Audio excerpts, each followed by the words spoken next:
नमस्कार दोस्तों, स्वागत है आपका स्टडी फॉर सिविल सर्विसेज में। वीडियो को पूरा देखिए। कोई भी आपका फीडबैक है, कोई सजेशन है, तुरंत वीडियो में कमेंट करके जरूर बताइए। अच्छा लगे तो वीडियो लाइक जरूर कर लीजिए और ऐसे वीडियो लगातार फ्री में पाने के लिए चैनल को तुरंत सब्सक्राइब कर लीजिए और बेल आइकन को जरूर टैप कर लीजिए ताकि आगे भी सारे वीडियो आपको मिलते रहे। यूट्यूब में फॉलो करते हैं तो प्लीज ये वाला फ्री टेलीग्राम चैनल जरूर ज्वाइन कर लीजिएगा। सारे नोटिफिकेशन, सारे अपडेट यहीं पे आते हैं, ध्यान रखिएगा। स्टडी फॉर सिविल सर्विसेज का कोई भी पेड ग्रुप अगर आपको ज्वाइन करना है तो सिर्फ 8564805309696086089483864455 यही नंबर है हमारे, सिर्फ जहां पे कॉल या व्हाट्सएप कर सकते हैं। इंस्टाग्राम पे हमारा पेज जरूर फॉलो कर लीजिएगा, स्टडी फॉर सिविल .सर्विसेज है। ट्विटर पे हमको जरूर फॉलो कर लीजिएगा, @स्टडी फॉर सिविल्स है। नमस्कार दोस्तों, एक बार फिर से आपका बहुत बहुत स्वागत है स्टडी फॉर सिविल सर्विसेज में। और मैं एसके त्रिपाठी आज आप सभी के साथ जो हमारी daily current affairs news analysis की सीरीज है उसको यहाँ पर बाइलिंगुअल मैनर में कंटिन्यू करूंगा, कवर करूंगा। और जैसा कि आप लोग स्क्रीन में देख पा रहे होंगे कि ये जो आर्टिकल्स है गवर्नमेंट की जितनी भी लीडिंग वेबसाइट्स हैं और जो लीडिंग न्यूज़पेपर्स हैं वहां से कलेक्ट किए जाते हैं, फिर आप लोगों को यहां पर उपलब्ध कराए जाते हैं, जो आप लोगों के लिए स्पेशली फॉर यूपीएससी सीएससी, उसके साथ ही जो स्टेट पीसीएस के एग्जामिनेशन होते हैं उनके लिए प्रीलिम्स और मेंस दोनों ही दृष्टिकोण से बहुत ही ज्यादा लाभदायी सिद्ध होगी। तो आप लोग इस सीरीज को सतत रूप से देखें और इसका महत्तम लाभ भी अर्जित करें। साथ ही दोस्तों, अगर आपने इस वीडियो में 10,000 लाइक्स का टारगेट कंप्लीट किया तो आप लोगों को जो इसकी पीडीएफ है वो फ्री ऑफ कॉस्ट हमारे टेलीग्राम के चैनल पर उपलब्ध कराई जाएगी। तो आप लोग हमारा टेलीग्राम का चैनल जरूर ज्वाइन कर ले, साथ ही हमारा इंस्टा का पेज भी फॉलो कर ले जहां पर आपको free of cost study material provide किए जाएंगे। तो आइए देखेंगे किन टॉपिक्स को देखने जा रहे हैं। सबसे पहला टॉपिक बिल्कुल कंटेक्चुअल है, आर्ट एंड कल्चर का क्वेश्चन है। देखिए, इस बार भी जब आप यूपीएससी के प्रीलिम्स का और मेंस का पेपर देखेंगे तो मेंस में एक स्पेशल चीज देखेंगे। लगातार हम ये सोच के जाते हैं कि जीएस पेपर 1 जो है स्टैटिक है, लेकिन इस बार भी जब आप देखेंगे तो जीएस पेपर 1 का स्टैंडर्ड बहुत अच्छा है, एप्लीकेशन पे क्वेश्चंस पूछे जा रहे हैं। ठीक है, तो ये आपका पेपर 1 का पार्ट है ना। तो इनको थोड़ा सा हमको कॉम्प्रिहेंसिव मैनर में रेडी करके जाना है, कंटेक्चुअल मैनर में ही देखिए, लेकिन उसका थोड़ा सा एनालिटिकल जो आपका उसका एप्लीकेशन है उसको देख के जाए हम कि उसका क्या प्रभाव उस समय के समाज में पड़ा, उसका क्या प्रभाव जो है उस समय के शासन व्यवस्था से आया, वो सब चीजें देखने की आवश्यकता है। तो सबसे पहले सित्तन वासल जो आपकी जैन चित्रकला है उसके बारे में देखेंगे, साउथ से रिलेटेड है, जैनिज्म के जो आर्किटेक्चर है उससे रिलेटेड है, इसको देखेंगे हम लोग। ठीक है ना, उन्हीं के जो आर्ट एंड कल्चर का पार्ट है ये आपका जीएस पेपर 1 में रह सकते हैं। दूसरा कलर रिवॉल्यूशन की बात करेंगे हम। तो ट्यूनीशिया में आपने क्रांति देखी है ना, और अरब स्प्रिंग के बारे में सुना होगा। तो जो भी आपका ऐसी कंट्रीज थी जहां पर ऑथोरिटेरियन समाज था, शासन व्यवस्था थी, कहने का मतलब कि सत्ता कैसी थी जहां पर एकाधिकार था, है ना, ऑथोरिटेरियन था। ठीक है ना, तो वहां पर उसके विरोध में प्रदर्शन हुआ, उसी को जो है कलर रिवॉल्यूशन के नाम से जाना जाता है। सेकंड पेपर का पार्ट है, ऑलरेडी अरब स्प्रिंग पे और जो आपका कलर रिवॉल्यूशन है इस पे फ्रेम किया जा चुका है क्वेश्चन और हमारे लिए इंपॉर्टेंट है। इसके बाद वर्ल्ड टूरिज्म डे देखेंगे, 27 सितंबर को मनाया जाता है। जब भी कोई डे मनाया जाता है तो उस विषय के संदर्भ में अवेयरनेस जनरेट करने के लिए मनाया जाता है, तो इसको देखेंगे, ये हमारे थर्ड पेपर का पार्ट है। इसके बाद बी आर अम्बेडकर जी के बारे में यहाँ पर आर्टिकल है, इसको देखेंगे। अभी अम्बेडकर सर्किट के बारे में आप लोगों ने सुना होगा, उसी से संदर्भित आर्टिकल है, थर्ड पेपर में रख सकते हैं। इसके बाद ट्रिपल डिप ला नीना का नाम देखेंगे, हम यहाँ पर टॉपिक देखेंगे। देखिए, एल नीनो और ला नीना के बारे में आप लोगों ने सुना होगा, ज्योग्राफी का कोर पार्ट है, पेपर 1 में रख सकते हैं, पेपर 3 में भी आएगा, एनवायरमेंट का भी एंगल है। इसके बाद जो नेक्स्ट हमारा आर्टिकल है, फ्लेक्स फ्यूल कार का मतलब ये है हाइब्रिड कार, मतलब एक से ज्यादा ईंधन, एक ही इंजन जो लगा होगा कार में उसी के द्वारा वो संचालित होगी। ठीक है ना, तो इसको देखेंगे हम लोग, थर्ड पेपर का पार्ट है। तो पहले टॉपिक को अब डिटेल में देखेंगे हम लोग। जो पहला टॉपिक है हमारा, इसमें अभी जो आपका सितान वासल जो है, आपका सित्तन वासल जो जैन चित्रकला है, तमिलनाडु में एक जैनिज्म के अंतर्गत ये हेरिटेज साइट है, विरासत स्थल है। इसकी जो अधिकांश चित्रकलाएं हैं वो क्षतिग्रस्त हो गई है। क्या हो गई है? क्षतिग्रस्त हो गई है।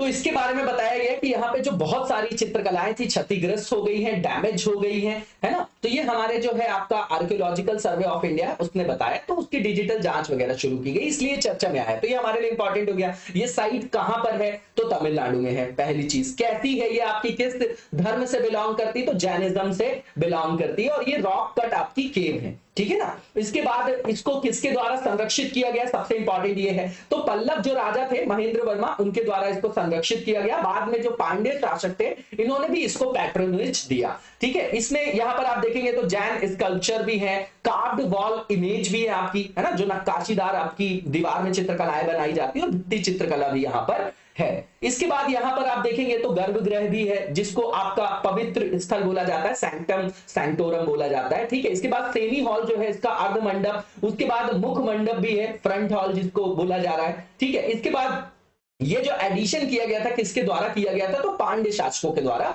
किया गया था। ये जो यहाँ पर आर्किटेक्चर के बारे में बताया जा रहा है। अब ये लोकेटेड कहाँ है, तो तमिलनाडु में एक आपकी डिस्ट्रिक्ट है पुडु, जो आपका पुडुकोट्टाई डिस्ट्रिक्ट है, ठीक है, नाम देख लीजिएगा। इसके बाद ये जो आपका क्षेत्र है जहां पर स्मारक स्थित है वो आपका 7th जो आपकी सेंचुरी है ना, उस दौरान के स्थल मौजूद है ना, मतलब वहां पर बहुत ज्यादा जो आपके मेगालिथिक मतलब महापाषाण कालीन जो ब्यूरियल सिस्टम था, दफन जो आपकी कब्र वगैरह है वो वहां पर अवस्थित है। अजंता के बाद की गुफाएं हैं ऐसा माना जाता है इसको। इसके बाद ये जो गांव का नाम है सित्तनवासल, वो एक जो आपका गांव और पहाड़ी के लिए पर्यायवाची के रूप से जाना जाने वाला नाम है, जिसमें अरिवार कोविल जो कि आपका एक अरिहत मंदिर है, जिसको जैनों ने माना था कि वो आपका इंद्रियों पर विजय प्राप्त जिसने की थी, उसके संदर्भ में इसको जो है याद किया जाता है, उसके संदर्भ में नाम है। इसके बाद एजादी पट्टम है जहां पर 17 पॉलिश रॉक के साथ एक आपकी गुफा है, मेगालिथिक आपके कब्र वगैरह है, नवचुनाई तरन है और एक जलमग्न मंदिर वहां पर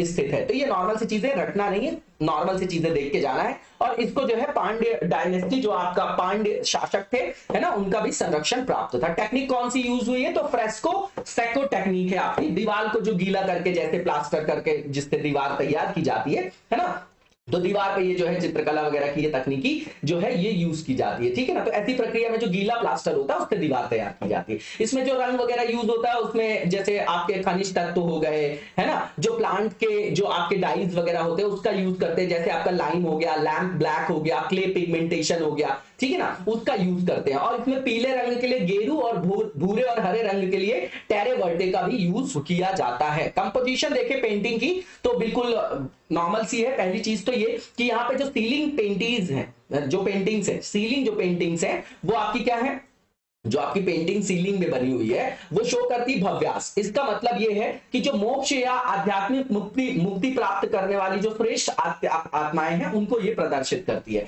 उसके बाद उसमें दिखाया जाता है कि कमल से भरे कुंड में वो एंजॉय कर रहे हैं है ना, बहुत ज्यादा जो है वो आनंद की प्राप्ति कर रहे हैं है ना। तो इसमें जो इसका अधिकांश भाग है वो प्लास्टर वगैरह से ढका हुआ भी है। यहाँ पर जो पेंट आउटलाइन लिंगर है उसमें आपका डांसिंग गर्ल वगैरह की इमेज है अर्धमंडप के पिलर्स के पास में, ठीक है। इसके बाद जो ये पिलर है जिसमें वरांडा जो ऐड किया गया था महाराजा जो थे आपके पुडुकोट्टाई के 1900 में, ठीक है ना, और उसको लाया गया था कहां से, तो कुडु मियान मलाई से लाए गए थे। चित्रकला जो है आपकी जैन संवत्सरण का भी एक आपका क्या है वहां पर थीम है, ठीक है ना। जैन संवत्सरण के बारे में आप लोगों ने सुना होगा ना, संवत्सरण बोलते हैं उसको, तो वो उसकी थीम है। इसमें सबसे मोस्ट अट्रैक्टिव जो पार्ट है हेवनली पवेलियन है ना। इसका मतलब ये कि वहां पर निर्वाण वगैरह को वो अटेन करते हैं और खटिका भूमि वगैरह, बिल्कुल कंटेक्चुअल चीज है, बिल्कुल मेन पॉइंट आप यहां से नोट डाउन करिएगा, ठीक है ना। इसके बाद जो नेक्स्ट हमारा आर्टिकल है यहाँ पर, अब यहां पर जो रंग क्रांति है ये जो है इसका जो संदर्भ है वो कैसा है ऐसा समझिएगा कि जो भी ऑथोरिटेरियन स्टेट थे उनके विरोध में जो आंदोलन हुए हैं उन्हीं को कलर रिवॉल्यूशन बोला गया है, ठीक है। तो इसको बताया जा रहा है कि ये रेफर करता है ऐसी सीरीज के जो अपराइजिंग्स के या ऐसे विरोधों के जो आपके फॉर्मर कम्युनिस्ट नेशंस के विरोध में लाया गया था ईस्टर्न यूरोप में अर्ली 2000 के टाइम पे, मतलब 2000 के टाइम पे, ठीक है ना। कलर रिवॉल्यूशन की बात करें तो इसको अधिकांशतः जो रेफर किया जाता है ना, ये पॉपुलर मूवमेंट्स कई सारे मिडिल ईस्ट और एशिया में हुए हैं। जो आपके ज्यादातर कलर रिवॉल्यूशन है ये लार्ज स्केल में, इनमें जो विद्रोह देखा गया तो सड़कों पर बड़े पैमाने पर विरोध के लिए लामबंदी वगैरह इसमें शामिल है, स्वतंत्र चुनाव की मांग है, लोकतांत्रिकरण की प्रक्रिया की मांग है, जो सत्तावादी नेता हैं उनको उनकी सत्ता से हटाने की मांग वगैरह इसमें शामिल होती है। अब यहाँ पर कुछ एग्जाम्पल दिए गए हैं जो फेमस कलर रिवॉल्यूशन से रिलेटेड है। तो सबसे पहला यहाँ पर जो आपका एग्जाम्पल है वो ऑरेंज रिवॉल्यूशन यूक्रेन के बारे में। तो यहाँ पर प्रोटेस्ट किया गया था यूक्रेन की गवर्नमेंट के खिलाफ है ना, बिटवीन नवंबर 2004 टू जनवरी 2005। इसमें जो प्रेसिडेंशियल इलेक्शन हुआ था उसके संदर्भ में विरोध आया था कि यहाँ पर जो विक्टर यानुकोविच थे है ना, यानुकोविच थे, उनको ये बोला गया कि ये आपके मॉस्को ये आपका पश्चिम का सहयोगी था, ठीक है, और उसको जो है आपका समर्थन वगैरह दिया जा रहा था। तो बोला गया कि यहां पर धांधली हुई है, तो इसका जो है यहां पर विरोध किया गया। देखिए अगर वेस्ट का कोई सपोर्ट कर रहा है तो एक तरफ कौन हो गया, कैपिटलिस्ट अप्रोच वाला वर्ल्ड हो गया, और एक तरफ आपका जो आपका कम्युनिस्ट या सोशलिस्ट अप्रोच वाला जिसमें आप यूएसएसआर रसिया को रख सकते हैं, ठीक है। तो इन दोनों में उनको लगा कि भैया यहां पर धांधली हुई है इस विषय की वजह से, तो यहां पर इसके कारण जो है विद्रोह वगैरह देखा गया। इलेक्शन कमीशन ने डिक्लेयर किया था जो यानुकोविच है उनको जो है विनर घोषित कर दिया गया, है ना। और इसको जो है क्रिटिसाइज किया यूएस ने, यूरोपियन यूनियन ने बोला कि भैया रशिया ने इसको सहयोग किया तब ये जीता, ये तो गलत बात है, ठीक है। तो रशिया ने यहाँ पर फ्रॉड किया है ना, इसका कोई सबूत वबूत नहीं मिला था उनको। अब इसके बाद जो है इसी अभियान के अंतर्गत देखा गया कि नारंगी रंग के कपड़े पहन के लोगों ने जो है वहां पर विरोध किया, और ये जो विरोध था आपका लगभग 2 सप्ताह तक चला।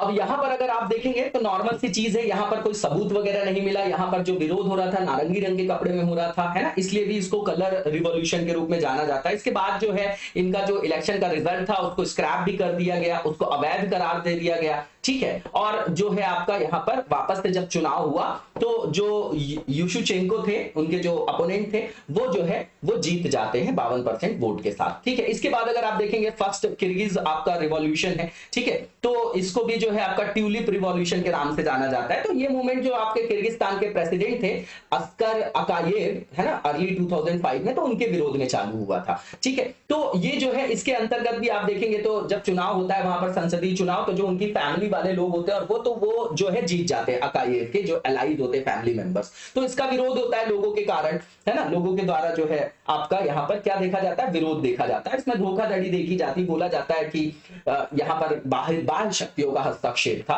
और यहाँ पर वॉल स्ट्रीट जर्नल की एक रिपोर्ट भी है, उसमें बोला गया कि अमेरिकी सरकार ने गैर सरकारी एजेंसियों के माध्यम से चुनाव से पहले जो है किर्गिज के जो आपके अपोजिट पार्टी के लोग थे उनको हेल्प किया था, ठीक है। तो इसके विरोध में 1990 में जो है वहां पर विरोध वगैरह चालू होता है। 2005 में जो अपोजिशन के लीडर्स थे, है ना, और जो मतलब उनके साथ में जो उनके साथ देने वाले लोग थे, है ना, प्रदर्शनकारियों के विपक्षी संदर्भ में जो लोग थे वो एक साथ एकजुट होकर जो इनकी राजधानी बिश्केक है वहां पर संसदीय भवन के बाहर उन्होंने कब्जा करना स्टार्ट कर दिया था। अकायेव ने शुरू में बातचीत करने से इनकार कर दिया, फिर बाद में वो अपने देश से फरार हो जाते हैं और रूस में अंततः चले जाते हैं, वहां से फिर त्याग पत्र वगैरह देते हैं। इसके बाद जो जैस्मीन रिवॉल्यूशन है इसको देखा जाता है कि ये दिसंबर 2010 से जनवरी 2011 के बीच हुआ, ठीक है ना। अब ये ट्यूनीशिया से संदर्भित है, कहां से, ये ट्यूनीशिया से संदर्भित है। तो इसके अंतर्गत भी देश में जो आपका भ्रष्टाचार था, बेरोजगारी थी, इन्फ्लेशन बहुत ज्यादा था, राजनीतिक स्वतंत्रता की कमी थी, तो उसके परिणाम स्वरूप ये जो है वहां पर विद्रोह देखा जाता है। और यहाँ पर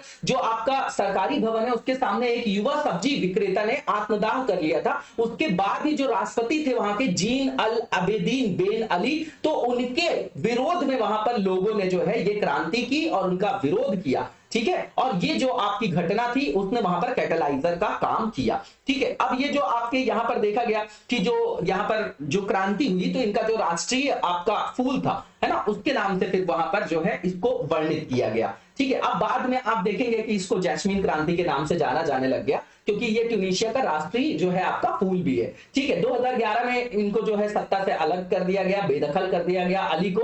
और ये जो आपकी क्रांति है इससे आसपास के रीजन को भी जो है मोटिवेशन मिला, जैसे नदन अफ्रीका वाला पार्ट है आपका, है ना, मध्य पूर्व जो है आपका मिडिल ईस्ट, वहां पर भी ये क्रांति गई तो उसको अरब स्प्रिंग के नाम से जाना गया। तो अरब स्प्रिंग का मतलब यह है कि जो आपके लोकतंत्र समर्थक हो, सत्तावादी जो आपकी सरकार है उसके विरोध में जो क्रांतियां हुई हैं, मतलब सत्तावादी शासनों को चुनौती देने के लिए। और अंतिम में आप देखेंगे कि इस लहर के कारण ट्यूनीशिया, मिस्र, कई जगह जो है शासन के तख्ता पलट के साथ जो इसकी शुरुआत होती, तो अन्य अरब देशों में भी इस तरीके की क्रांति देखी जाती है। नॉर्मल सा टॉपिक है, देख जाइएगा इसको। नेक्स्ट जो हमारा आर्टिकल है ये आपका वर्ल्ड टूरिज्म डे से रिलेटेड है और ये जो है 27 सितंबर को हर साल जो है ये टूरिज्म की इंपॉर्टेंस के संदर्भ में इसको मनाया जाता है ताकि टूरिज्म के बारे में अवेयरनेस लोगों में जनरेट की जा सकी और जा सके और इसकी सोशल, कल्चरल, पॉलिटिकल और इकोनॉमिक वैल्यूज के बारे में लोगों को बताया जा सके। साथ ही हमारा एसडीजी जो गोल है, एजेंडा है, उसके अंतर्गत भी हमारा जो है एम है ना, सस्टेनेबल डेवलपमेंट का, तो उसके बारे में भी लोगों को अवेयर किया जा सके और जो भी ग्लोबल चैलेंजेस है उनको भी जो है मिटिगेट करना है हमको, ठीक है। इसके बाद इसकी हिस्ट्री की बात करें तो 1979 में जो United Nations World Tourism Organisation था उसने स्टार्ट किया इसको सेलिब्रेट करना। ऑफिशियली जो इसका सेलिब्रेशन स्टार्ट होता है 1980 में होता है और इसमें आप देखेंगे कि ये जो आपकी एनिवर्सरी मनाए जाने के संदर्भ में ही इसको मनाया जाता है 27 सितंबर 1970, है ना। तो ये 27 सितंबर को इसीलिए मनाया जाता है। इस साल की थीम क्या थी, तो रीथिंकिंग टूरिज्म, ठीक है। इसके अंतर्गत आप देखेंगे कोविड-19 पैंडेमिक के कारण कारण टूरिज्म में सबसे ज्यादा नेगेटिव इंपैक्ट देखने को मिला। तो इसको किस तरीके से जो है इसमें पुनर्विकास किया जाए, उस पर पर्यटन पर कैसे पुनर्विचार किया जाए, तो यहां पर ध्यान संकेंद्रित करने का संदर्भ यहां पर जो है प्राथमिकता पर रखा जा रहा है, ताकि पर्यटन क्षेत्र का विकास और समृद्धि एप्रोप्रिएट मैनर में किया जाए, उचित संदर्भ में किया जा सके। टूरिज्म की बात करें इंडिया में, तो इंडिया में जीडीपी को कंट्रीब्यूट करता है 178 बिलियन डॉलर्स में टूरिज्म इंडस्ट्री, है ना, 2021 का डेटा है। इसके बाद अगर आप देखेंगे तो 2017 में 10 मिलियन फॉरेन टूरिस्ट जो है विजिट किया उन्होंने इंडिया को, और फॉरेन एक्सचेंज जो हमको अर्निंग हुई वहां से 27.31 बिलियन डॉलर। ताजमहल यहां पर रैंकिंग 1 है, डोमेस्टिक और फॉरेन जो टूरिस्ट के संदर्भ में अगर देखें, हमारे यहां जो सबसे ज्यादा विजिट किया जाने वाला मोन्यूमेंट है। इसके बाद अगर आप देखेंगे तो इंडिया का जो डोमेस्टिक एक्सपेंडिचर है टूरिज्म में वो नियरली 186 बिलियन डॉलर था 2017 में। कलेक्टिव गवर्नमेंट का अगर यहां पर व्यय देखें, स्पेंडिंग देखें, तो अराउंड 2.61 बिलियन डॉलर है टूरिज्म सेक्टर में। इंडिया में ट्रैवल और टूरिज्म सेक्टर जो है एम्प्लॉयमेंट जनरेशन में भी बहुत ज्यादा क्रूशियल रोल प्ले करता है, और लगभग 2020 के फाइनेंशियल ईयर में देखें तो 80 मिलियन पीपल्स को यहां पर रोजगार दिया गया था, ठीक है। और अगर ओवरऑल देखें जॉब क्रिएशन के संदर्भ में, एम्प्लॉयमेंट जनरेशन में, तो इसका जो परसेंटेज है 15.3 है, मतलब बहुत इंपॉर्टेंट सेक्टर है हमारे लिए, ठीक है। और अभी भी जो है हमारे यहाँ एप्रोप्रिएट मैनर में डेवलप नहीं है टूरिज्म सेक्टर, ना ही हम लोग वहां पर मोटिवेट होकर जाते हैं, ठीक है। इसमें जो नेक्स्ट आर्टिकल हमारा बी आर अम्बेडकर जी से रिलेटेड है, तो यहाँ पर जो अम्बेडकर टूरिस्ट सर्किट है उसके बारे में चर्चा है ना। तो ये आपका महाड़ सत्याग्रह, पूना पैक्ट, अम्बेडकर के जो अन्य योगदान थे, वैसे स्थल यहाँ पर जो है उससे संदर्भित है। तो सेंट्रल गवर्नमेंट ने अनाउंस किया है स्पेशल टूरिस्ट सर्किट, है ना। उसी के अंतर्गत जो आपकी 5 की साइट्स हैं, उसी में से एक आपकी क्या है, बी आर अम्बेडकर, बोला जा रहा है 4th नंबर की सर्किट ये बनेगी। अम्बेडकर सर्किट को पहली बार 2016 में केंद्र सरकार द्वारा प्रस्तावित किया गया था। इसमें कौन कौन सी साइट्स है, तो सबसे पहले जहां उनका जन्म हुआ था मध्य प्रदेश का महू है वो आपका, वो कैंट एरिया है। दूसरा जहां पर इन्होंने शिक्षा ग्रहण की, लंदन। तीसरा जहां पर इन्होंने दीक्षा ली, जहां पर बौद्ध धर्म को अपनाया, नागपुर में। इसके बाद वो स्थान जहां पर इन्होंने जो है इनका निधन हुआ था, महापरिनिर्वाण भूमि। इसके बाद जहां पर इनका अंतिम संस्कार किया गया, चैत्य भूमि, मुंबई में, ठीक है। तो प्रपोज्ड जो आपका अम्बेडकर सर्किट है वो सिमिलर है जैसे रामायण सर्किट है और बुद्धिस्ट सर्किट है हमारा। करंटली अगर देखा जाए तो इन क्षेत्रों में जो है स्पेशल ट्रेन वगैरह भी रन करने का प्रोग्राम चल रहा है यहाँ पर, ठीक है ना। मतलब जो प्रोग्राम चल रहा है, तो यहाँ पर जो है इनकी कनेक्टिविटी के लिए, यातायात को संदर्भित करने के लिए ट्रेन वगैरह भी लॉन्च की गई है, स्पेशल ट्रेन है ना, अवेलेबल है, जैसे रामायण, बुद्धिस्ट और नॉर्थ ईस्ट सर्किट के लिए। इसके बाद अगर आप देखेंगे तो ये एक्सपेक्टेड है कि 4th नंबर का सर्किट होगा, मैंने पहले ही बताया आपको। और इसका एम क्या है, तो एम यह है कि जो दलित समुदाय के अलावा उन जो व्यापक पर्यटक समूह को आकर्षित करना है, जो अक्सर तीर्थ यात्रा के रूप में जो है टूरिज्म को मोबिलाइज करते हैं। मतलब देखिए, तीर्थ यात्रा भी करने अगर कोई जा रहा है तो वो टूरिज्म के अंतर्गत ही तो आएगा, नॉर्मल सा पॉइंट है। इसके बाद बी आर अम्बेडकर जी के बारे में देखेंगे तो इनको पॉपुलरली जाना जाता है बाबा साहेब के नाम से, और ये इंडियन कॉन्स्टिट्यूशन के प्रिंसिपल आर्किटेक्ट भी हैं, क्योंकि ये ड्राफ्ट कमेटी की जो आपकी ड्राफ्टिंग कमेटी थी उसके चेयरमैन भी रहे हैं, और ये स्कॉलर भी थे, है ना, बहुत ही एमिनेंट स्कॉलर थे, ज्यूरिस्ट भी थे, आइडियलिस्टिक भी थे, इमेंसिपेटर भी थे, और रियल नेशनलिस्ट भी थे। इन्होंने कई सारे सोशल मूवमेंट को जो है लीड किया है ना। ये मानवाधिकारों के पुरजोर समर्थक थे, वंचित वर्गों के अधिकारों के पुरजोर समर्थक थे। इन्होंने जो आपके ऑप्रेस्ड और जो आपके वल्नरेबल ग्रुप्स के लोग हैं, जो अनटचेबल कम्युनिटी से आते हैं, है ना, तो अस्पृश्य लोग जो थे, जिनको हमारी सामाजिक रूढ़ी के कारण अस्पृश्य बताया जाता है, क्योंकि मानव तो मानव होता है, ठीक है ना, तो उनके अधिकारों के लिए इन्होंने जो है समर्थन किया। इनका जो जन्म है 1891 में हुआ, अनटचेबल फैमिली में, महू में। ये आपके पहले ऐसे इंडियन थे जिन्होंने इकोनॉमिक्स के क्षेत्र में डॉक्टरेट, पीएचडी की उपाधि ग्रहण की अब्रॉड से, ठीक है। और ये अकेले ऐसे इंडियन है जिनका स्टैच्यू जो अटैच है लंदन म्यूजियम में कार्ल मार्क्स के साथ, ठीक है ना। इसके बाद अगर आप देखेंगे तो इन्होंने बहुत ज्यादा वकालत की इस तरीके के इश्यूज के, कि डेमोक्रेटिक जो वैल्यूज हैं उनके माध्यम से आप शासन संचालित करें, पीसफुल शासन को संचालित करें, नॉन वायलेंट और हार्मोनियस मीन्स को। इसके बाद जो इन्होंने पाथ शो किया उससे बंधुत्व, करुणा और समानता की भावना प्रबल होती है। कहीं ना कहीं देखा जाए तो जो इनकी पुण्यतिथि है, महापरिनिर्वाण दिवस भी बोला जाता है, अम्बेडकर जयंती, वो हर वर्ष जो है 14 अप्रैल को मनाई जाती है। इंपॉर्टेंट लाइफ इवेंट्स देखेंगे तो कास्ट बेस्ड डिस्क्रिमिनेशन और अनटचेबिलिटी को सोसाइटी से खत्म करने के लिए, और जो वंचित वर्ग के लोग थे उनके अधिकारों के संवर्धन के लिए इन्होंने जो है कई सारे जो है मूवमेंट्स किए। इसके बाद अगर आप देखेंगे तो ये जो हिंदू कर्मकांड थे उसका विरोध करते थे, बोलते थे कि इसी के कारण जातिगत भेदभाव हमारे समाज में प्रश्रय हो रहा है उसका। इसके बाद ये बॉम्बे प्रेसिडेंसी कमेटी के भी सदस्य रहे और इन्होंने काम भी किया है साइमन कमीशन के साथ 1928 में। इन्होंने बहिष्कृत हितकारिणी सभा को जो है स्थापित किया ताकि जो आपके दलित वगैरह वर्ग के लोग थे उनको सामाजिक और जो सामाजिक आर्थिक क्षेत्र है, शैक्षणिक क्षेत्र है, वहां पर उनका सशक्तिकरण किया जा सके। इन्होंने मैगजीन्स भी स्टार्ट की, मूक नायक और जो आपका बहिष्कृत भारत है। इन्होंने जो आपके डिप्रेस्ड क्लास के लोग थे, दलित वर्ग जिनको उस समय बोला जा रहा था, तो उनके लिए सेपरेट इलेक्टोरेट की मांग की। लेकिन इसी कारण से महात्मा गांधी के साथ इनका जो है वो कॉन्फ्लिक्ट होता है, क्योंकि महात्मा गांधी बोलते हैं कि सेपरेट इलेक्टोरेट मत लाइए, ये तो मॉर्ले मिंटो और मॉन्टेग्यू चैम्सफोर्ड से ऑलरेडी आ गया, तो समाज को बांटिए नहीं, इनके लिए जो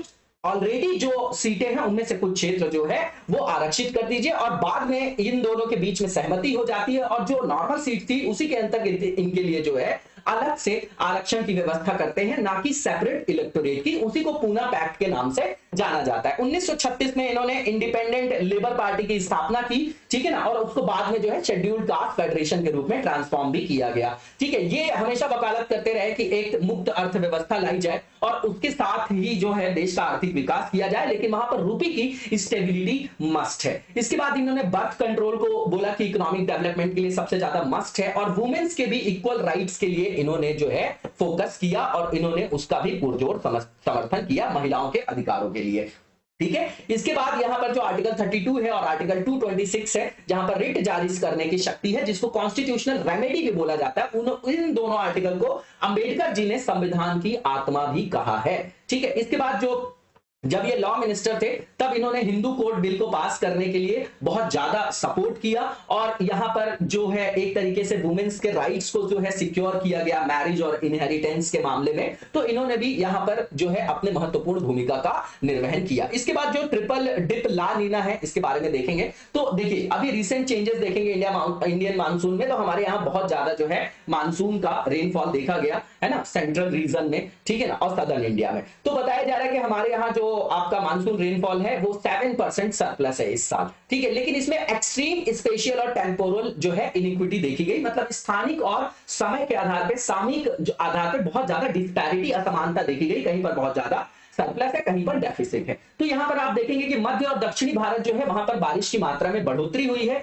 और यहां पर अगर आप देखेंगे तो मध्य प्रदेश, केरल, कर्नाटक के क्षेत्र में कई जगह जो है बाढ़ के संदर्भ भी देखे गए। मध्य भारत में बारिश 20% की वृद्धि के साथ देखी गई, दक्षिण भारत में 25% से अधिक जो है वहां पर बारिश देखी गई। दूसरी ओर यूपी, बिहार, उड़ीसा देखेंगे तो यहां पर बारिश में कमी आई है। भारत के पूर्व और उत्तर पूर्व क्षेत्र में 17% की कमी दर्ज की गई है बारिश में, और उत्तर पश्चिम क्षेत्र में 2% की कमी हुई है। ये डेटा है। अब ला नीना और एल नीना के बारे में देखते हैं। तो ये जो फिनोमिना है ये पीरियोडिक वार्मिंग और कूलिंग से संदर्भित है ना, सरफेस वाटर के सी सरफेस टेम्परेचर से भी आप इसको जो है संदर्भित कर सकते हैं। ठीक है, तो जो आपका प्रशांत महासागरीय क्षेत्र है उसका जो इक्वेटोरियल रीजन है, जो भूमध्य रेखीय क्षेत्र है, वहां पर जो सतही जल है उसके आवधिक रूप से गर्म होने और ठंडा होने की घटना को अल नीनो और सदर्न जो आपका ऑसिलेशन है, जिसको एनसो भी बोलते हैं आप, है ना, एल नीनो सदर्न ऑसिलेशन, उसके रूप में संदर्भित किया जाता है। ठीक है ना, जो एल नीनो है इसके कारण जो है आपका वाइड स्प्रेड चेंजेस देखे जाते हैं एटमॉस्फेरिक कंडीशन में, क्योंकि टेम्परेचर और प्रेशर जो है एक दूसरे से रिलेटेड है। ठीक है, और इसी का मेजर इन्फ्लुएंस देखा जाता है फिर वैश्विक मौसमिक घटनाओं में, मौसम संबंधी घटनाओं में। इसके अंतर्गत इंडियन मानसून भी आता है। ला नीना की बात करें, है ना, ला नीना की बात करें तो एनसो चरण को वो आपको संदर्भित करता है, जिसमें जो आपका सी सरफेस टेम्परेचर होता है, जो समुद्री सतह का सामान्य तापमान होता है, वो सामान्य से ज्यादा ठंडा होता है। इसके बाद अल नीनो की बात करें तो इसकी फ्रीक्वेंसी 1 से अधिक होती है ना, और ये बहुत ज्यादा प्रभावशाली मौसमी घटनाओं का कारक भी बनता है। लेकिन अगर दूसरी ओर अगर ला नीना की बात करें तो ये अधिक समय तक बना रहता है। जो बहुवर्षीय आपकी ला नीना घटनाएं हैं वो आपकी जनरलाइज है, सामान्य है, जो 12 महीनों से अधिक समय तक जारी रहता है। अल नीनो की अगर आवृत्ति देखें तो संभावित रूप से एक साल में एक बार होती है, लेकिन हाल के वर्षों में थोड़ा स्पेशल जो है कैरेक्टरिस्टिक देखा गया कि 2015-16 का जो आपका एल नीनो था वो 19 महीनों तक रहा, और इस समय के हिसाब से जो है रिकॉर्ड स्तर पर बहुत लंबे समय तक रहा। इसीलिए इसको उच्च तीव्रता का जो इसका कारण रहा, इसको गॉडजिला करार दिया गया है। ट्रिपल डिप जो आपका ला नीना है इसके बारे में देखेंगे तो ये आपका 3 विंटर सीजन से ज्यादा टाइम तक जो है इसका जो है इसकी उपस्थिति देखी गई नॉर्दर्न हेमिस्फीयर में, है ना, उसको बोलते हैं ट्रिपल डिप ला नीना। ये जो है केवल अभी तीसरी बार हुआ है 1950 के बाद से। ठीक है ना, तीसरी बार है। और ये जो है थर्ड ईयर लगातार जो है इंडिया में इन अ रो देखा जा रहा है। यही कारण है कि तीसरे वर्ष जो है लगातार भारत में सितंबर में भी अतिरिक्त बारिश हो रही है, जबकि ये मानसून के निवर्तन मतलब मानसून के लौटने का समय है, रिट्रीट होने का टाइम है। ठीक है, इसके बाद अगर आप देखेंगे कि लंबे समय तक अगर ला नीना जारी रहता है तो यह असामान्य बात नहीं है, लेकिन अगर लगातार पिछले 2 ट्रिपल वर्ष घटनाओं से ये आपका अलग है। पहले की जो दोनों घटनाएं थी 1973 और 1976 के बीच जो हुआ था एक घटना, दूसरी हुई थी 98 से 2000 के बीच में, है ना, तो वो एक प्रबल अल नीनो से पहले हुई थी, लेकिन ये उससे थोड़ा सा अलग है। नॉर्मल से पॉइंट्स है, इसमें उलझना बिल्कुल नहीं है। यहां पर एग्जांपल के माध्यम से बताया जा रहा है कि जब लंबे समय तक ला नीना की घटनाएं देखी जाती है, उसको तथ्य से समझाया जाता है, तो उसका मतलब यह कि महासागरों में जो आपकी संचित ऊष्मा है उसकी मात्रा अधिक थी, इसलिए उसको वहां से रिट्रीट होने में, विलुप्त होने में भी अधिक समय लगा है। इससे पहले जब कोई भी आपका प्रबल अल नीनो आता था और उसकी अनुपस्थिति होती थी, तो वर्तमान में अगर आप देखेंगे तो ला नीना घटना का कारण अभी तक बिल्कुल स्पष्ट नहीं है। और मानसून जो है one of the most complex concept जो है आपका ज्योग्राफी में, अभी भी ज्योग्राफर्स परेशान है, उसके बारे में पूरी तरीके से क्लैरिटी नहीं है। इसके बाद जो नेक्स्ट आर्टिकल हमारा फ्लेक्स फ्यूल कार से रिलेटेड है। मैंने पहले ही बताया आपको कि ये आपका हाइब्रिड कार है, तो अभी टोयोटा सेडान एक लॉन्च की जा रही है ऐसी, ठीक है, तो इसके बारे में ये आर्टिकल इसलिए रखा गया। फ्लेक्स फ्यूल का मतलब फ्लेक्सिबल फ्यूल, कुल मिला के ये कि एक ही इंजन रहेगा, कंबशन इंजन, लेकिन वो 2 अलग अलग तरीके, एक या एक से अधिक ईंधनों से संचालित हो पाएगा, मतलब मिक्सचर ऑफ फ्यूल से चल पाएगा वो आपका, ठीक है। तो ये जो है आपका इसमें मोस्ट कॉमन वर्जन जो यूज करेंगे, तो जो पेट्रोल की ब्लेंडिंग वगैरह एथेनॉल और मेथेनॉल यूज करते हैं, तो उनका यूज किया जाएगा यहां पर फ्यूल के रूप में, ठीक है। और यहां पर जो है इंजन को इक्विप किया जाएगा जो रन हो सकेगा 100% पेट्रोल में भी हो पाएगा 100%, और एथेनॉल जैसे आपके मिक्सिंग वाले जो हाइब्रिड फ्यूल है उस पर भी हो पाएगा। खैर ठीक है, तो इसमें जो है कहीं ना कहीं हमारे राजस्व की बचत होगी, क्योंकि हम बहुत ज्यादा जो पेट्रोलियम पदार्थ है उसका आयात करते हैं। क्या करते हैं? आयात करते हैं, ठीक है। अब यहां पर यह बताया जा रहा है कि इसमें फ्यूल मिक्स सेंसर लगेगा, ठीक है, जो इंजन के अंदर जो कंट्रोलिंग सिस्टम होगा उसको मोबिलाइज करेगा, उसमें मॉड्यूल किया जाएगा प्रोग्रामिंग, उससे जो है एम्बेडेड करके इस इंजन को बनाया जाएगा। तो इससे जो भी ईंधन मिक्स वगैरह किया जाएगा उससे जो है अपने आप ऑटोमेटिकली वो आपका रन हो जाएगा, है ना, उस तरीके की सुविधाओं से ये आपका लैस है। अब इससे बेनिफिट क्या होगा? तो अभी जो हम इंपोर्ट कर रहे हैं 80% से ज्यादा अपने पेट्रोलियम के रिक्वायरमेंट को हम क्या करते हैं? इंपोर्ट करते हैं। तो जब इस तरीके की व्यवस्था हो जाएगी तो हमारा इंपोर्ट कम हो जाएगा, इंपोर्ट कम हो जाएगा तो कहीं ना कहीं हमारे को रेवेन्यू में लाभ होगा सरकार को। तो सरकार उस जो आपकी पूंजी बचेगी, जो हमारा धन बचेगा, निधि बचेगा, उसका उपयोग जो है सोशल इंफ्रास्ट्रक्चर के डेवलपमेंट में कर सकती है, मेक इन इंडिया के प्रोग्राम में कर सकती है, स्किल इंडिया के प्रोग्राम में कर सकती है, हॉस्पिटल्स बना सकती है, शिक्षा के क्षेत्र में व्यय कर सकती है। बहुत सारे उसके जो है मल्टी डायमेंशनली बेनिफिट है, ठीक है। इसके बाद जो है हमारे यहाँ अगर इस तरीके का आयाम हो जाएगा तो पेट्रोलियम प्रोडक्ट्स की डिमांड भी कम हो जाएगी, ठीक है। अब इसके बाद जो आपका एथेनॉल वगैरह जो मिक्सिंग करेंगे, मेथेनॉल जो यहाँ पर मिक्सिंग वगैरह की बात की जा रही है, तो इससे फार्मर्स को भी एडिशनल रेवेन्यू प्राप्त होगा, तो उनकी जो इनकम डबल करना है उसके लिए भी हम आगे की ओर उस मार्ग में अग्रसर हो पाएंगे, ठीक है। अब इसके बाद अगर आप देखेंगे कि एथेनॉल ब्लेंडिंग से कहीं ना कहीं जो पॉल्यूटेंट्स निकलते हैं, जैसे कार्बन मोनोऑक्साइड है, सल्फर है, कार्बन है, नाइट्रोजन ऑक्साइड है, तो ये जो है उनकी मात्रा कम हो जाएगी, तो जो पॉल्यूशन वगैरह है वो भी कम हो पाएगा। तो एनवायरमेंटल रेफरेंस में देखेंगे तो वहां पे भी विन विन सिचुएशन। इसके बाद ये जो हमारे प्रधानमंत्री जी का विजन है आत्मनिर्भर भारत, है ना, और जो आपका मेक इन इंडिया हो गया, तो इन सबको भी वो आपका अलाइन करेगा। इसके बाद कॉन्सर्न क्या है? तो सबसे पहली चीज ये जो फ्लेक्स फ्यूल है, इसके अंतर्गत जो आपका फ्यूल एफिशिएंसी है वो 4 से 8% कम हो जाएगी, कहीं ना कहीं दक्षता में कमी हो जाएगी। इसके बाद इसमें सबसे बड़ी समस्या ये है कि गन्ने का सबसे ज्यादा उपयोग होता है हमारे यहाँ, है ना, एथेनॉल वगैरह के बनाने के लिए। तो जो गन्ने जैसी फसल है ये बहुत ज्यादा जो है इसमें गहन जल का उपयोग किया जाता है, बहुत ज्यादा जल का जो है उपयोग किया जाता है। और यहाँ पर नीति आयोग की एक रिपोर्ट भी थी कि 2019-20 में जो टोटल एथेनॉल का 90% से अधिक केवल गन्ने से उत्पन्न हुआ था। तो देखिए हमारे यहाँ वैसे भी वाटर स्कार्सिटी की समस्या है, तो इससे और भी ज्यादा वो आपकी गहन हो सकती है। इसके बाद यहाँ पर ये बताया जा रहा है कि इसका अपना पॉलिटिकल इंपॉर्टेंस भी है गन्ने वगैरह का। महाराष्ट्र में, उत्तर प्रदेश में आप देखेंगे तो ये कहीं ना कहीं पॉलिटिकल एंगल भी यहाँ पर आएगा, जिसका ऋणात्मक प्रभाव देखा जा सकता है, ठीक है ना। इसके बाद यहाँ पर ये बोला जा रहा है जो 100% पेट्रोल से संचालित वाहन है उनकी तुलना में जो ये वाहन होंगे वो कॉस्टली हो जाएंगे, तो इनकी लागत बढ़ जाएगी। जाएगी। इसके बाद यहाँ पर ये बताया जा रहा है कि एथेनॉल जो है एक सॉल्वेंट के रूप में काम करता है, तो कहीं ना कहीं जो इंजन के अंदर का जो आपका सुरक्षात्मक जो आपका आवरण होता है उसमें टूट फूट की संभावना भी बन सकती है। नॉर्मल सा ये आपका आर्टिकल था। इसके बाद जो नेक्स्ट हमारा फेज है वो रिलेटेड एमसीक्यू से। पहला जो एमसीक्यू है नेशनल सर्विस स्कीम से रिलेटेड, इसके बारे में स्टेटमेंट बताना कौन सा ट्रू है। तो पहला ये कि इसको लॉन्च किया गया 1969 में, बिल्कुल ठीक है। दूसरा ये कि ये सेंट्रल सेक्टर स्कीम है। तीसरा ये कि इसको ministry of youth affairs sports confers जो है आपका जो मिनिस्ट्री ऑफ यूथ अफेयर्स और स्पोर्ट्स है उसके द्वारा यहां पर जो है नेशनल सर्विस स्कीम अवार्ड जो है एवरी ईयर दिए जाते हैं, बिल्कुल ठीक है। तीसरा स्टेटमेंट भी। चौथा जो स्टेटमेंट है इसका ऑब्जेक्टिव क्या है, तो स्वैच्छिक सामुदायिक सेवा के माध्यम से युवा छात्रों के व्यक्तित्व और चरित्र का विकास करना। चारों स्टेटमेंट बिल्कुल ठीक है। इसका आंसर आपका ऑल ऑफ द अबव हो जाएगा। इसके बाद जो नेक्स्ट क्वेश्चन है हमारा, इसमें पूछा जा रहा है काकाड़ू युद्ध अभ्यास के बारे में। काकाड़ू युद्धाभ्यास के बारे में पूछा जा रहा है। जो एक्सरसाइज है आपकी युद्धाभ्यास है आपका, ठीक है ना, युद्ध अभ्यास है आपका, उसके बारे में स्टेटमेंट बताना कौन सा ट्रू है। पहला ये कि ऑस्ट्रेलिया की नेवल एक्सरसाइज है आपकी जो होस्ट की जाती है आपकी बाय एनुअली, ठीक है, बिल्कुल ठीक है। दूसरा ये कि इसमें मोर देन 14 कंट्रीज की नेवीज जो है पार्टिसिपेट करती है, इसमें इंडिया भी पार्टिसिपेट करती है ना, ठीक है। और ये जो है अभी अभी हाल में ही जो है इसका आयोजन किया गया था। तो दोनों के दोनों स्टेटमेंट बिल्कुल ठीक है। इसका आंसर आपका बोथ आर करेक्ट सी हो जाएगा। इसी के साथ आज के वीडियो को यहीं पर विराम देंगे, नेक्स्ट वीडियो में कंटिन्यू करेंगे। तब तक लगातार जबरदस्त तरीके से पढ़ते रहिए और आगे बढ़ते रहिए। सपोर्ट बनाए रखिए, वीडियो को ज्यादा से ज्यादा शेयर और लाइक करना ना भूले। Thank you so much, best of luck.